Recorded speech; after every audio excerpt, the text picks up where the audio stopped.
Breaking news. Allagadda MLA Akhilapriya సంచలన వ్యాఖ్యలు చేశారు. అధికారంలోకి వస్తే తోలు తీస్తానని ముందే చెప్పా అంటూ అఖిలప్రియ అంటున్నారు. ఇప్పుడు ఎందుకు తీయను అని అఖిలప్రియ అంటున్నారు. నేను మంచితనం చూపిస్తానా? మీరు ఎంతమందిపై తప్పుడు కేసులు పెట్టారు? లెక్కకు లెక్క చెబుతాను అని అఖిలప్రియ అంటున్నారు.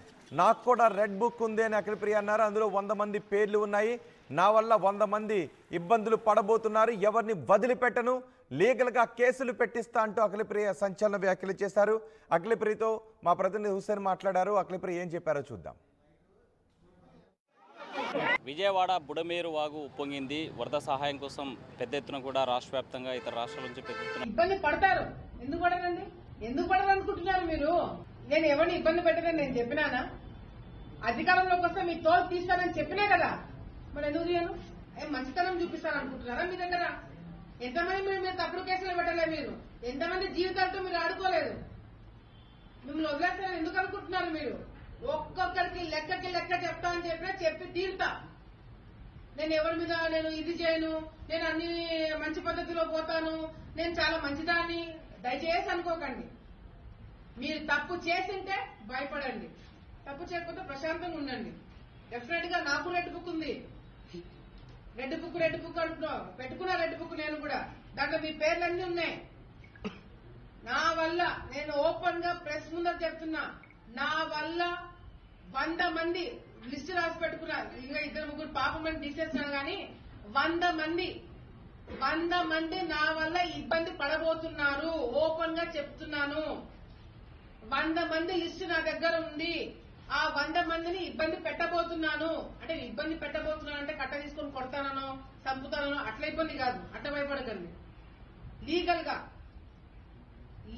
గా మళ్ళీ చెప్తున్నా, లీగల్ గా మీ మీద యాక్షన్ తీసుకుంటాం. మీరు చేసిన అరాచకాలు బయట పెట్టి ఆధారాలు నిరూపించి మరి మీ మీద కేసులు పెట్టిస్తాను. మిమ్మల్ని వదిలిపెట్టము. ఎందుకంటే ఆలగడ్డ రాజకీయాలను నాశనం లేపింది మీరు కాబట్టి మీకు శిక్ష పడబోతుంది. మీరు జాగ్రత్తగా ఉండండి. నేనే విజయవాడ బుడమేరు వాగు ఉప్పొంగింది. వరద సహాయం కోసం పెద్ద ఎత్తున కూడా రాష్ట్ర వ్యాప్తంగా ఇతర రాష్ట్రాల నుంచి పెద్ద ఎత్తున స్వచ్ఛంద సంస్థల పాటు ప్రజాప్రతినిధులు స్వయంగా ఈ ప్రాంతాలకు వచ్చి వరద సహాయం అందిస్తున్నారు. ఈరోజు నిత్యావసర సరుకుల పంపిణీ కోసం ఆలగడ్డ ఎమ్మెల్యే భూమా అఖిలప్రియ పంపిణీ కార్యక్రమంలో పాల్గొనడం మనతో మాట్లాడడానికి. మేడం చెప్పండి, ఈరోజు వరద సహాయం ఏమేమి చేశారు, ఏ ప్రాంతాలు? ఈరోజు 45వ వార్డులో సరుకులందరికీ అందజేయడం జరిగింది. చాలా వరకు ఒక దాదాపుగా 800 కుటుంబాలకి ఇవ్వడం జరిగింది. ఇంకా చాలామందికి ఇచ్చేది ఉంది, కానీ ఈరోజు ఇంతవరకే చేయగలిగినాము. కానీ ఈరోజు ఈ పరిస్థితి చూస్తుంటే మాకు చాలా బాధాకరంగా ఉంది. ఎందుకంటే ఈరోజు ఈ వరదలు వచ్చిన కారణం వల్ల ప్రభుత్వాలు ఎంతమంది కష్టపడినా, చంద్రబాబు నాయుడు గారు వచ్చి కూర్చున్నా స్వచ్ఛందంగా వచ్చే వాళ్ళు కూడా చాలామందికి బయటికి రావాల్సిన అవసరం ఎంతైనా ఉంది. ఈరోజు తిరిగిన తర్వాత నాకు అదే అర్థమైంది. ఎందుకంటే విజయవాడ అనేది చాలా పెద్ద ఏరియా. మరి ఈ ఏరియాలో కేవలం ప్రభుత్వము కాకుండా రెస్పాన్సిబిలిటీ మనం కూడా తీసుకొని, ఈ మా ప్రాంతం కాదు కదా, మేము ఎక్కడో కదా అని అనుకోకుండా ఏ ప్రాంతమైనా సరే మనమంతా ఒకటైనా ఒక ఆలోచన పెట్టుకుని అందరూ స్వచ్ఛందంగా వస్తే ఇంకా పెద్ద ఎత్తున సహాయం చేయడానికి అవకాశం ఉంటుందని చెప్పి కూడా మేము భావిస్తున్నాము. ఆలగడ్డ తరపు నుంచి మేము మా శోభా నాగిరెడ్డి గారి ట్రస్ట్ తరపు నుంచి 5 లక్షల రూపాయలు సీఎం ఫండ్కి, రిలీఫ్ ఫండ్కి ఇవ్వడం జరుగుతుంది. అది కాకుండా దాదాపుగా 8,50,000 రూపాయలు స్వచ్ఛందంగా కార్యకర్తలు, కొంతమంది విఆర్ఓలు, కొంతమంది ప్రైవేట్ స్కూల్ యాజమాన్యం వాళ్ళు, ఇట్లా కొంతమంది కూడా రైతులు స్వచ్ఛందంగా ముందుకొచ్చి చాలామంది వాళ్ళు కూడా ఇవ్వడం జరిగింది. రైతులు ఇవ్వడము ఆలగడ్డ తరపు నుంచి ఒక్క రోజులో పిలుపునివ్వడంతోనే 8,50,000 రూపాయలు మేము కలెక్ట్ చేయడం జరిగింది. పరిస్థితి చూస్తే అది ఎక్కడ కూడా సరిపోదు. ఇంకా పెద్ద ఎత్తున సాయం బయట నుంచి కూడా రావాల్సిన అవసరం ఉంది. కాబట్టి వెళ్ళి అక్కడ కూడా మేము మాట్లాడడం జరుగుతుంది. నంద్యాల ప్రాంతంలో యువత అందరూ కూడా కథలు వచ్చి సాయం చేయాల్సిన అవసరం ఈరోజు పడిందని చెప్పి కూడా మనం అందరం కూడా ముందుకు రావాలా. అంటే మీరు చెప్పండి మేడం, ఒకవైపు ప్రభుత్వం అన్ని రకాల సహాయక చర్యల్లో భాగస్వామవుతుంది, రిలీఫ్ ఇక్కడ ఉంటే వరద బాధితులను ఆదుకునేటువంటి ప్రయత్నిస్తుంది. మరోవైపు ఒకరిపై ఒకరు అంటే అటు ప్రభుత్వం కావచ్చు, ఇటు ఈ ప్రతిపక్ష పార్టీలు ఇద్దరు కూడా ఒకరిపై ఒకరు నిందలు వేసుకునేటువంటి ఇది మానవ తప్పిదమని, లేకపోతే ప్రభుత్వమే ఉద్దేశపూర్వకంగా చేసిందని ప్రతిపక్ష పార్టీ చేసేటువంటి విమర్శలకు ఏమన్నా? చూడండి, ఇది ప్రతిపక్షం వాళ్ళ గురించి ఎవరైతే అవగాహన లేకుండా ఇష్టం వచ్చినట్టు రాజకీయం చేయడానికి ఒక ప్రయత్నం చేస్తున్నారు. వాళ్ళ గురించి మనం మాట్లాడి టైం వేస్ట్ చేసుకున్న సమయం కాదు ఇది. కానీ ఒకటే మీకు చిన్న ఎగ్జాంపుల్ చెప్పి దీన్ని అందరి నోర్లు మూపించాలంటే ఒక చిన్న ఎగ్జాంపుల్ చెప్తాం. చంద్రబాబు నాయుడు గారి ప్రభుత్వానికి, ఆయన నాయకత్వానికి, జగన్మోహన్ రెడ్డి గారి నాయకత్వానికి తేడా ఒక చిన్న పాయింట్ చెప్తాను నేను. జగన్మోహన్ రెడ్డి గారు అధికారంలో ముఖ్యమంత్రిగా ఉన్నప్పుడు ఆయన నాయకత్వం కింద రాష్ట్రాన్ని ఏ విధంగా విభజన చేయాలా అంటే 3 రాజధానుల పేర్లు చెప్పి ప్రాంతాల మధ్యన చిచ్చు పెట్టి, ప్రాంతాల మధ్యన కులాల మధ్యన చిచ్చు పెట్టి అన్ని ప్రాంతాలు కూడా కొట్టుకునేలాగా ప్రయత్నం చేయడం జరిగింది. చంద్రబాబు నాయుడు గారి నాయకత్వంలో ఇక్కడ విజయవాడలో వరదలు వస్తే ఎక్కడో ఆలగడ్డలో ఉన్న కార్యకర్తలు కావచ్చు, రైతులు కావచ్చు, మేము కానీ కదిలి వచ్చి ఇది మా ప్రాంతం కాదు కదా, మా రాయలసీమ కాదు కదా అని అనుకోలేదు. ఆ ప్రాంతం నుంచి వచ్చి ఎంతో కొంత మా వంతు సాయం చేయడానికి మేము ముందుకు వచ్చామంటే ఆ లీడర్షిప్కి ఈ లీడర్షిప్కి తేడా అనేది ప్రజలందరూ కూడా గమనించాలి. అంతేకాకుండా ఈరోజు చంద్రబాబు నాయుడు గారు ఈరోజు ఏ గతంలో హుదూదు వచ్చినా కూడా ఈ విధంగానే చేస్తున్నాడు.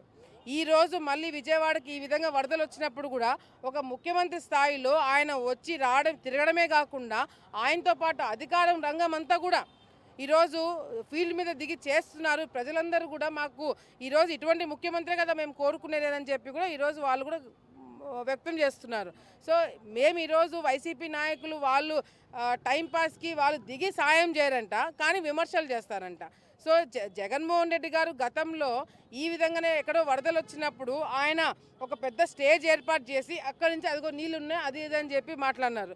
ఈరోజు ప్రతిపక్షంలోకి రాగానే నీళ్ళలోకి దిగి మాట్లాడుతున్నారు. ఇదే పని నువ్వు అధికారంలో ఉన్నప్పుడు, నువ్వు ముఖ్యమంత్రిగా ఉన్నప్పుడు నీళ్ళలో దిగింటే అంతో కొంత కొన్ని సీట్లు పెరిగేవి. ఆ రోజు నువ్వు నీళ్ళలో దిగలేదు, ఆ రోజు నువ్వు ప్రజలకు అందుబాటులో లేవు, ఆ రోజు ప్రజలను నువ్వు కాపాడుకోలేకపోయినా, ఆ రోజు ప్రజలు ఇబ్బందులు పడుతుంటే అయ్యో పాపం అనుకునేదానికి కూడా నీకు టైం లేదు. కానీ ఈరోజు నువ్వు విమర్శ చేస్తున్నావంటే ఇది రాజకీయం చేయడానికి కేవలం వైసీపీ నాయకులు చేసే కుట్రలే తప్ప ఇంకొకటి లేదు. ఈరోజు శవ రాజకీయాలు చేస్తున్నారు, వరద రాజకీయాలు చేస్తున్నారు. ఈరోజు ఏది పడితే ఒక చిన్న సమస్య వస్తే దాన్ని ఎట్లా అడ్డుకోవాలా, దాన్ని ఏ విధంగా మనము సహాయం చేయాలా, లేకపోతే ప్రభుత్వానికి ఏ విధంగా అందుబాటులో ఉండి వాళ్ళకి ఏదైనా సలహాలు చెప్పాలన్న ఆలోచన లేదు. ఈరోజు ఎప్పుడెప్పుడు బురద జల్లాలా, ఎప్పుడెప్పుడు చంద్రబాబు నాయుడు తిట్టాలా, ఎక్కడో ఎవరినో చంపితే అక్కడికి పోయి కూర్చొని సచివాలయం గురించి మాట్లాడతాడు, ఆడికి పోయి కూర్చొని వాలంటీర్ల గురించి మాట్లాడతారు. రోజా గారు ఆమె అసలు ఇంకా ఆమె నోరు వారేసుకుంటుందంటే ప్రజలు కూడా ఈరోజు ఆమెను చూసి అసహించుకుంటున్నారు. ఒక మహిళగా ఆమెను అసహించుకుంటున్నారు. మాకు కూడా బాధాకరంగానే ఉంది. కానీ ఆమె ఇష్టం వచ్చినట్టు ఈరోజు జరుగుతున్నది ఏంటంటే ఎక్కడో ఆమె మంచిగా నీట్గా రెడీ అయ్యి దేవాలయకి వెళ్ళి పూజలు చేసుకొని బయటకు వచ్చి విమర్శలు చేయడం చాలా ఈజీ. దిగమని చెప్పండి, విజయవాడకి రమ్మని చెప్పండి, నీళ్ళల్లో దిగమని చెప్పండి. పాములు పురుగులు తిరుగుతున్నాయి, చిన్నపిల్లలు తిరుగుతున్నారు, అక్కడికి వచ్చి నిల్చొని మాట్లాడమని చెప్పండి. దీనికి వాళ్ళకి ఓపిక లేదు. కానీ చంద్రబాబు నాయుడు గారు పనిచేస్తుంటే, తెలుగుదేశం పార్టీ నాయకులు పనిచేస్తుంటే వాళ్ళ మీద విమర్శలు చేయడానికి మాత్రం వైసీపీ నాయకులకి టైం ఉంది. అంటే డిప్యూటీ సీఎం పవన్ కళ్యాణ్ ఎక్కడ కూడా భాగస్వామ్యం కావడం లేదు, మరి ఎన్డీఏ ప్రభుత్వంలో ఉన్నటువంటి అతను బాధ్యతగా పనిచేయడం లేదని విమర్శలు మీ సమాధానం? సిగ్గుచేటండి. ఎవడైతే ఆ మాట అన్నాడో వాళ్ళని బయటికి లాగి చీర్చిదనాల. ఏమంత ఇంగిత జ్ఞానం ఉందా? పవన్ కళ్యాణ్ గారు ఇప్పుడు చంద్రబాబు నాయుడు గారు వస్తేనే అందరూ గుంపు కూడుతున్నారు, ఇది చేస్తున్నారు. అదే పవన్ కళ్యాణ్ గారు బయటకు వస్తే ఆయన ఫ్యాన్స్ కావచ్చు, మెగాస్టార్ ఫ్యాన్స్ కావచ్చు, మిగతా ఫ్యాన్స్ కావచ్చు, అందరూ వచ్చి గుమ్ముగుడితే ఆడ ఆయనకి ఇబ్బందే కాదు, ఆ చుట్టుపక్కల వాళ్ళు కూడా ఎవరికి న్యాయం చేస్తున్నాము, ఏం పని చేస్తున్నాము అనేది అర్థం కాకుండా చాలా కియాస్ క్రియేట్ అవుతుంది. అది దృష్టిలో పెట్టుకొని పవన్ కళ్యాణ్ గారు బయటికి రాలేదే తప్ప ఇంకో విషయం కాదు. దీన్ని కూడా రాజకీయం చేస్తున్నారంటే పవన్ కళ్యాణ్ గారు వస్తారు, అందరూ గుమ్ము కుడతారు, అక్కడ ఏదైనా చిన్న పొరపాటు ఏదైనా జరిగిందనుకోండి, అప్పుడు ఎవరిని బ్లేమ్ చేస్తుంది? మళ్ళీ పవన్ కళ్యాణ్ గారినే బ్లేమ్ చేస్తారు, మళ్ళీ ఎన్డీఏ ప్రభుత్వాన్ని బ్లేమ్ చేస్తారు, మళ్ళీ చంద్రబాబు నాయుడు గారినే బ్లేమ్ చేస్తారు. వద్దు, మన వల్ల ఇంకొకరు ఇబ్బంది పడకూడదు, సహాయం అందాలా. ఆయన వస్తేనే సహాయం అందాలని కాదు కదా, సహాయం అందాలా. ఆయన ఆఫీస్లో కూర్చొని చేస్తేనేమి, లోపల కూర్చొని చేస్తేనేమి. సో అది దృష్టిలో పెట్టుకుని ఇది రాజకీయం చేస్తున్నారే తప్ప పవన్ కళ్యాణ్ గారు లోపల కూర్చొని ఆయన చేయాల్సింది చేస్తున్నారు. ఆయన తరపు నుంచి జనసేన పార్టీ నాయకులు కావచ్చు, లేకపోతే కార్యకర్తలు కావచ్చు, వాళ్ళు కష్టపడుతున్నారు, మేము కష్టపడుతున్నాం, బీజేపీ వాళ్ళు కష్టపడుతున్నారు. వైసీపీ నాయకులు ఏం చేస్తున్నారు? ఇళ్ళల్లో కూర్చొని మేము ఇచ్చేవన్నీ తీసుకొని తింటున్నారే తప్ప వాళ్ళు బయటకు వచ్చి పని చేస్తున్నారా? విమర్శలు చేస్తున్నారే తప్ప వాళ్ళు వచ్చి ఏమైనా పని చేయగలుగుతున్నారా? ఏమీ లేదు. సో పని చేయని వాళ్ళకి విమర్శ చేసే అధికారం లేదు, హక్కు లేదు. వాళ్ళు పబ్లిసిటీ కోసం పనిచేస్తున్నారు, మేము పబ్లిక్ కోసం పనిచేస్తున్నాం. అది వాళ్ళకి మాకు తేడా. ఫైనల్గా మీ విమర్శలకు కానీ లేకపోతే ఈ వరద బాధితులకు ఏం చెప్పదు? వరద బాధితులకి మేము ఒకటే తెలియజేసుకుంటున్నాము. ఇక్కడే కాదు, ఈ రాష్ట్రంలో ఎప్పుడు ఏ ఇబ్బంది వచ్చినా తెలుగుదేశం పార్టీ నాయకులు ఆ ప్రాంతం ఈ ప్రాంతం అనకుండా ప్రతి ఒక్కరు కూడా బయటకు వచ్చి మా వంతు మేము సహాయం చేస్తాము. చంద్రబాబు నాయుడు గారు ముఖ్యమంత్రిగా ఉన్నారు, లోకేష్ అన్న గారు ఉన్నారు, పవన్ కళ్యాణ్ గారు ఉన్నారు, ఎన్డీఏ ప్రభుత్వం ఉంది. ప్రతి ఒక్క సహాయం మీకు అందజేస్తాము. మీరు దయచేసి ఇబ్బంది పడకండి, భయపడకండి. మీకు టోల్ ఫ్రీ నంబర్లు కూడా ఇచ్చారు. ఆ నంబర్లకు ఫోన్ చేసి మీరు ఏదైనా ఇబ్బంది ఉంటే చెప్పండి. అందరూ కూడా అధికారులు వచ్చి వెంటనే స్పందిస్తారు. లేని పక్షంగా తెలుగుదేశం పార్టీ నాయకులు కూడా తిరుగుతున్నారు కాబట్టి వాళ్ళు కంప్లైంట్ చేస్తే తప్పకుండా సహాయం అందుతుందని చెప్పి కూడా వాళ్ళందరూ కూడా ధైర్యం చెప్తున్నాము. ప్రధానంగా ప్రతిపక్ష పార్టీలు విమర్శించడం కాదు, పబ్లిక్ పని చేయాలి, పబ్లిక్కి సేవ చేయాలి. కేవలం విమర్శలకు మాత్రం చేస్తూ ఉంటే ఎవరు పబ్లిక్ సహించేటువంటి పరిస్థితి లేదని చెప్పేటువంటి పరిస్థితి. వీడియో జర్నలిస్ట్ విజయ్తో హుసేన్ RTV విజయవాడ నుండి.